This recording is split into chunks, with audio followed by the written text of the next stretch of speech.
రాత్రి 11-12 గంటలకు అందరూ షాప్ వాళ్ళు ఇళ్లకు పోయినాక మార్కింగ్స్ పెట్టి, అంటే మేము మార్కింగ్ పెట్టలే అని రేపు ఎవరు అనకుండా ఉండడానికి రాత్రి దొంగదారని మనం వింటాం కదా, దొడ్డిదారులు వచ్చి రాత్రి మార్కింగ్స్ పెట్టి తెల్లారి మళ్ళా వీళ్ళు షాపులకు రాకముందే ఉదయం 5 గంటల నుంచి ఇక్కడ కూల్చివేతలు జరుగుతాయి.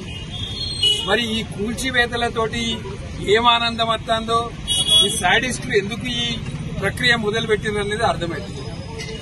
మేము కూడా అక్రమ కట్టడాలకు వ్యతిరేకమే, భారతీయ జనతా పార్టీ అక్రమ కట్టడాలకు వ్యతిరేకం. కానీ దానికి చేయడానికి ఒక పద్ధతి ఉంది. హిందువులకు అతి ముఖ్యమైన పండుగ బతుకమ్మ, దసరా, దీపావళి. ప్రజలు షాపింగ్ల కొరకు ఈ చుట్టుపక్కల ప్రాంతాల్లో ఉన్న వాళ్ళందరూ కూడా ఇక్కడికే వస్తారు. ఈ సమయంలో ఇది చేపట్టాల్సిన అవసరం ఏమున్నదని మేము అడుగుతున్నాం. అంటే వ్యాపారస్తులను ఆర్థికంగా దెబ్బతీయాలనే ఆలోచన. ఎందుకు ఈ వ్యాపారస్తులు మొన్న మీకు ఓట్లు వేయలేదు, అదే నా కారణం.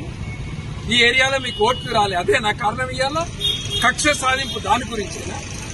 మీరు నిజంగా చిత్తశుద్ధి ఉంటే వ్యాపారస్తులను పిలుచుకొని వాళ్లతోటి మాట్లాడి ఎక్కడెక్కడ అక్రమ కట్టడాలు ఉన్నాయి, వాటిని ఎలా చేద్దాము, దానికి ఒక పక్కా ప్రక్రియ ప్రకారం ఈ పండుగలు అయిపోయినాక మొదలు పెట్టాలి.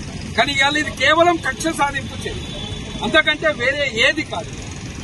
మీ పార్టీలో ఉన్న నాయకులు, కాంగ్రెస్ పార్టీలో ఉన్న నాయకులు ఎక్కడెక్కడైతే చెరువులు కబ్జా చేసిండ్రో, అటు రాళ్లవాగు దగ్గర, ఇటు 2 టౌన్ల అమాలివాడ చెరువు దగ్గర ఏవైతే అక్రమంగా కబ్జాలు చేసి అక్కడ ప్లాట్లు, ఇల్లు కడుతున్నారో బఫర్ జోన్ల, వాటి మీద ఎటువంటి చర్యలు లేవు. మొదలుపెట్టిండ్రు రాజకీయ ప్రతిపక్ష పార్టీలతో. ఇవాళ ప్రతిపక్ష పార్టీ నాయకుల తర్వాత వ్యాపారస్తులకు వచ్చింది.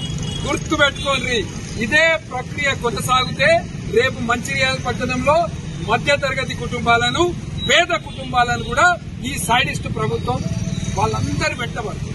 ఇది ప్రజలు గుర్తుపెట్టుకోవాలి. మేము భారతీయ జనతా పార్టీ తరఫున డిమాండ్ చేస్తున్నాం. దసరా, దీపావళి ముఖ్యమైన పండుగలు.